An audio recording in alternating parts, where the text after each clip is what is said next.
I'm here as well. Yes, Neil, I'm sorry. I wouldn't have to make my apologies. No worries. Hi, Dale Burnett is also here. Okay, terrific. Thank you. All right, so can I have a motion to approve our meeting summary from 7/21? Motion to approve, Sandra. Second, Neil Garfinkel. Thank you. All in favor? Aye. Aye. Anyone opposed? Okay, we're all set with the meeting summary. Thank you. Now we'll move into the second part of the agenda, the department and subcommittee reports. The enforcement report from John Goldman, please. Good morning. Everyone hear me? Yes. Yes, we hear you. Okay. Hi. Good morning, everybody. I'm going to start the enforcement report this morning with the 800-pound gorilla in the room from an enforcement standpoint as far as state licensing goes, and that is the Newsday situation that was published by Newsday, the primary print paper in Nassau and Suffolk counties about a year ago. In fact, I think it's exactly a year ago, November of 19. The Department of State enforcement staff has been diligently following up on this, monitoring the situation, conducting investigations relevant to the Newsday story and the allegations that were reflected within the story. From a statistical standpoint, there are a total of 79 licensees that have been identified and as being involved in the Newsday story.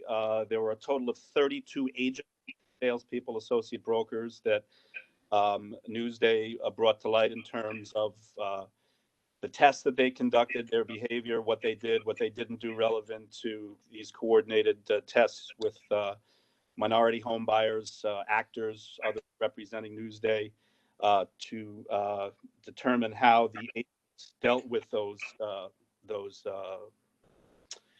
prospective buyers in terms of properties shown, the geographical location of those properties, and so forth. I'm sure we're all familiar with it. But from a statistical standpoint, there are 32 agents were involved in the Newsday tests. This encompassed 41 different brokers representing the brokerages that those agents were sponsored by. There were a total of 16 different brokerages. Obviously, several of those brokerages have more than one broker of record. It also brought to light some alleged discrepancies regarding the fair housing courses taught by, in particular, specifically, the Long Island Board of Realtors. There were 4 instructors whose courses were attended by Newsday representatives and critiqued and scrutinized. So we have been living and breathing this issue for the last year. At this point in the game, the investigations are all but virtually complete. I can report to you that and this number will increase significantly relatively soon, I'm certain, but we currently have 10 hearings scheduled against the agents, the brokers, and the instructors, a combination. The vast majority of those 10, 6 to be specific, are in January. There are 3 scheduled in February and 1 scheduled in March. And that's just as of today. As I said, those numbers will increase, I expect, significantly. So we've been diligently following that, and we will present our findings to an administrative law judge at these hearings in the near future, and probably going fairly deep into the 21 calendar year. Beyond that, I'm going to mention a high-profile hearing that took place earlier this fall. I guess it was. The hearing determination came out just last week. It was heavily covered by the media, a Long Island case. We normally don't talk in terms of specifics, identify folks, but in this instance, it was so highly covered by the media. I see no, and I've consulted with counsel. I'm going to mention the name of the licensee. His name is Jared Aversano. I think most of you downstate in Long Island in particular are familiar with that name. It was covered by Newsday as recently as Friday. An administrative law judge revoked Mr. Aversano's license for a video he posted over the summer right around the civil unrest revolving around the George Floyd situation in the Midwest. Mr. Avesano had made some certainly questionable comments while holding a weapon on, I believe, it was Snapchat, on the social media platforms. Drew a lot of attention to himself, and that decision is out. It was covered by Newsday. I checked with our Office of Administrative Hearings. It has yet to be posted to our website, but I'm being told it will be posted perhaps as early as the end of the business today, that you can go on and read that decision if anyone is interested. The decision on that, I am going to note, is not final. Mr. Aversano has the right to appeal that decision. I believe it's 35 days he's given, and that time period has not expired yet. So it's not final. It is subject to his option of appealing that decision via the appellate process. And that was, there's relationships there to fair housing as well, because there was some discriminatory aspects, absolutely discriminatory aspects to his behavior on that video. So there's a connection there. The other thing I'm going to mention are the executive order complaints that we continue to receive. Relatively speaking, it's a small number. These are folks making allegations that either a brokerage as a whole is not following the executive order mandates relevant to mask wearing, social distancing, limiting the number of folks at open houses, and so forth. The number to date is only, my number here, 31, which this has been going on since March, so that's relatively small when you think about it. So I think we can conclude that the industry as a whole is is doing an excellent job in adhering to the executive orders. Generally, the complaints that are coming in are, as I said, social distancing, no mask wearing, holding open houses, depending upon the time the complaint came in violation of the EOs and the phasing situation, because it's a fluid situation and has become more fluid recently regarding certain areas with the orange and the red zone designations and so forth and so on. But the number is relatively small. We have 100% compliance. Our dealing with those was reaching out to the licensees, the brokers of record, of agents in particular, who were accused of violating the executive order. And when I say 100% compliance, what I mean is that the industry has recognized the failing, the flaw, the error, gotten back to us and assured us that they have familiarized themselves with the executive order at that time, and the situation will not repeat itself. That's it I have for the enforcement report this morning. Do we don't normally have a question and answer period, or no? I'm not certain. Yes, John, thank you for your report. And yeah, do any of the board members have any questions? This is Trisha. Good morning. This is Trisha. Has there been any requests for COVID CE? Because I believe I had seen like Rebney had put out a whole set of guidelines for open houses. So is there any requests for classes in that manner?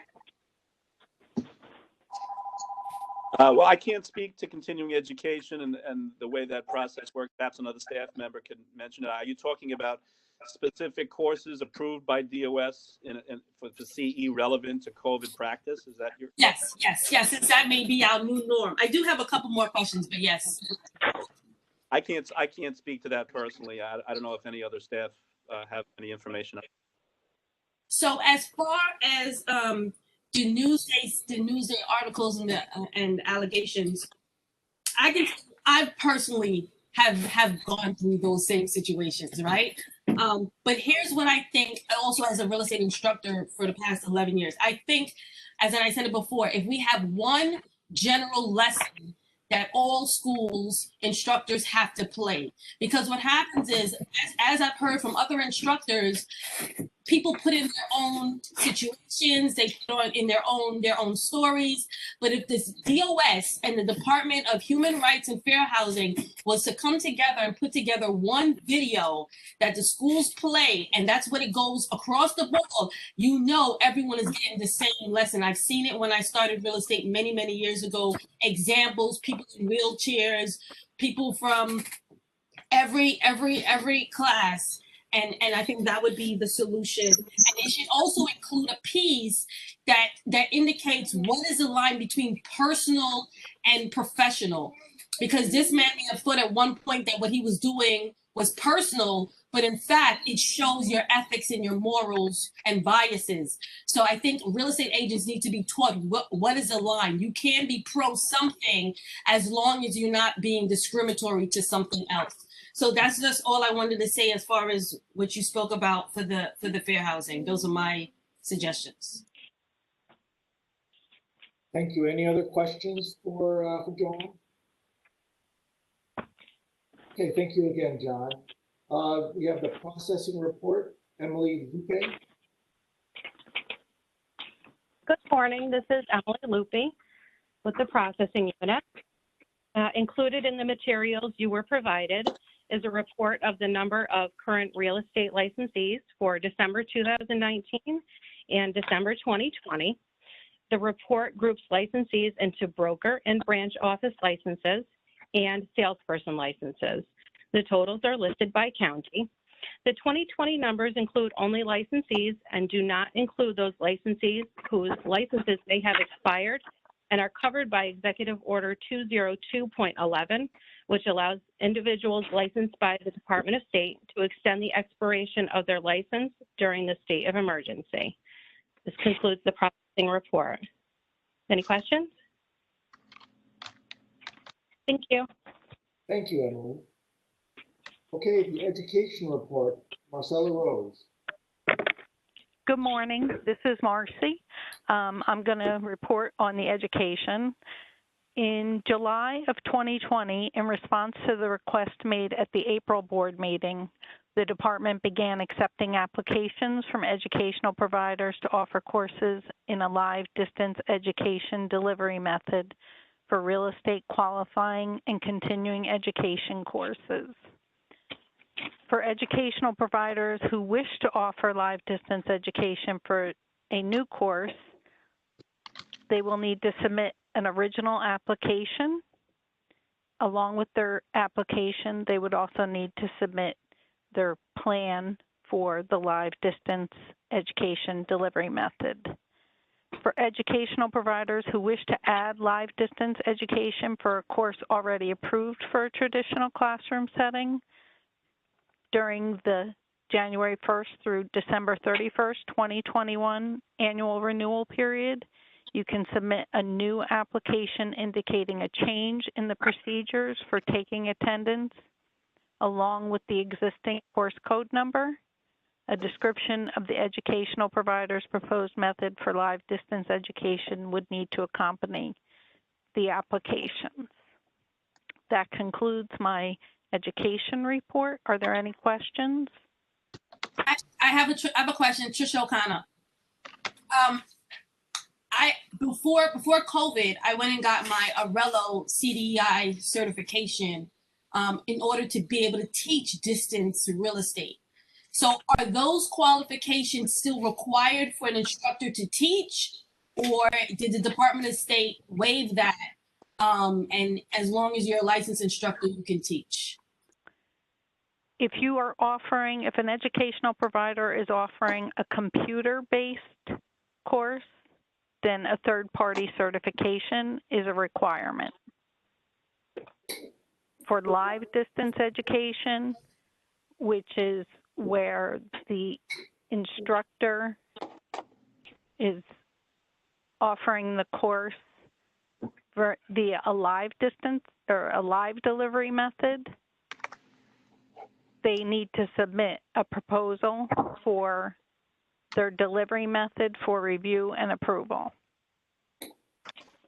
And those live distance education requirements, in order to meet those live distance education requirements, you would need to have either audio or video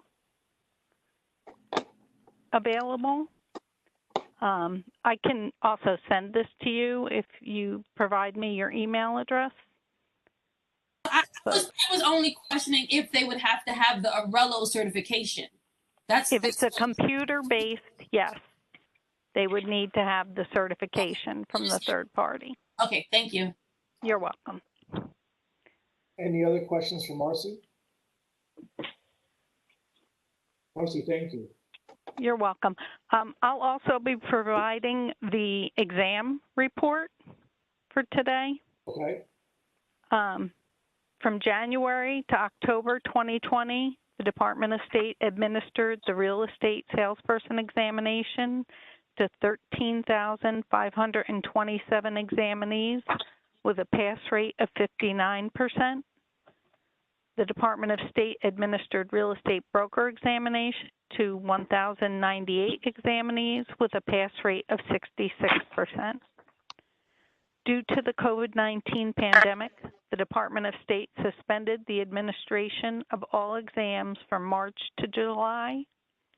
In addition, we have reduced the capacities at our exam sites to allow for proper social distancing. We are continuing to administer our exams at an increased frequency to help with the backlog caused by closures and reduced capacities. That concludes the examination report. Are there any questions? Great, thank you, Marcy. You're welcome. All right, we now have, oh, okay, so you've done Shannon's report as well. So I guess we are on to new business. We have an executive order update from David Mossberg. Hi, good morning, everybody. As everybody is aware, there are several executive orders that are particularly relevant to the real estate industry.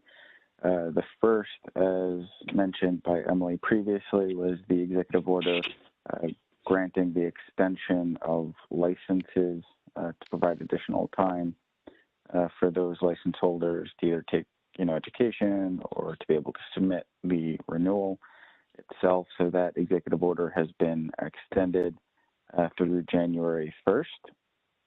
Another executive order that we've discussed previously was the executive order to provide for remote notarization of documents. That executive order as well was extended again to January 1st. So the department, we are, continuing to check the governor's EOs for updates, and as they become available, we will be providing that information to the members of the board, as well as updating our website accordingly. So that concludes the executive order update. David, any questions? Okay, not hearing any. We'll move on to 2021 meeting dates. Denise?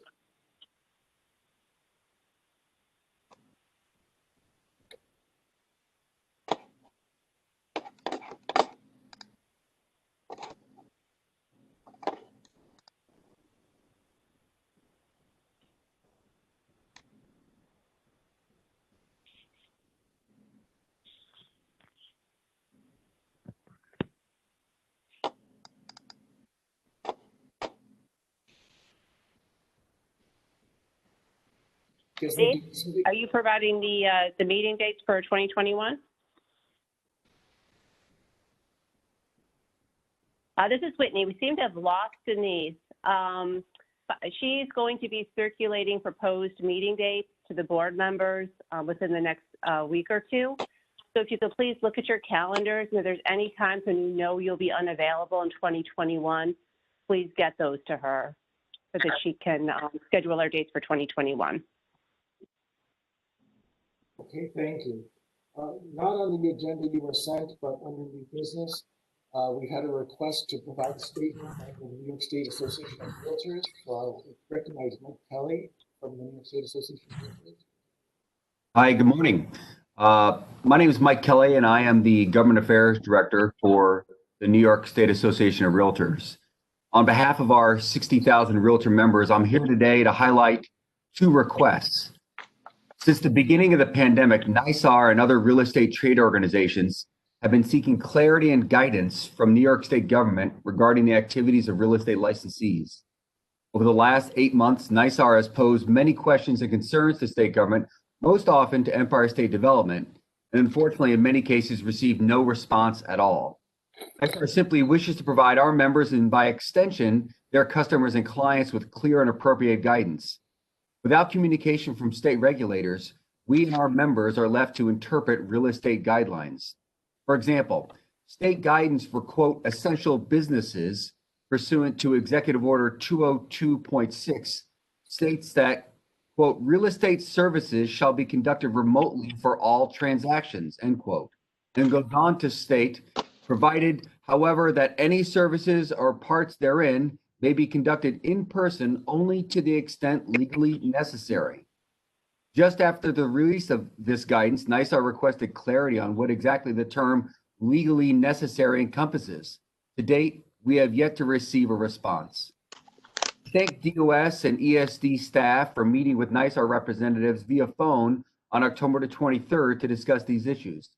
As mentioned on the call, NYSAR stands willing to assist state government in any way necessary to improve on the clarity, timing, and dissemination of real estate related guidance to real estate licensees.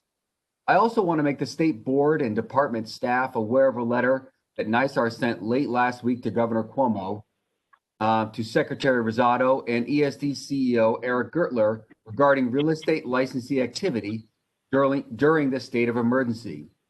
While a vaccine is on the way, unfortunately, COVID numbers have risen across New York, which has led to targeted restrictions on business activity, including real estate.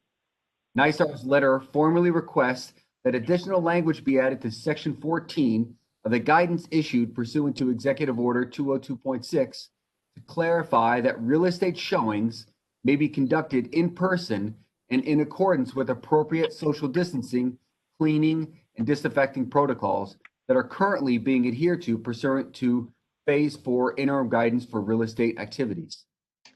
In NYSAR's proposal, showings would be subject to restrictions, including showings would only be allowed in vacant and unoccupied buildings. All people visiting a property must wear a face covering at all times. The cleaning and disinfecting of high-touch surfaces before and after each showing, and stagger showings to avoid congregations of people inside and outside the property. We make this request based on several observations. People often have immediate housing and ongoing housing needs due to job loss, furlough, change in marital status, military deployment, or other sudden consumer circumstances. Real estate is essential to the recovery of federal, state, and local economies. And the real estate industry in New York has faithfully adhered to state, CDC, and local health guidelines on social distancing, and to our knowledge, no cases of COVID-19 have been transmitted due to a real estate transaction. For these and other additional reasons outlined in our letter, we request that limited in-person activity be permitted moving forward. Thank you for your time and your consideration. Thank you, Mike. Does anyone have any questions? Is there any other new business to come before the committee?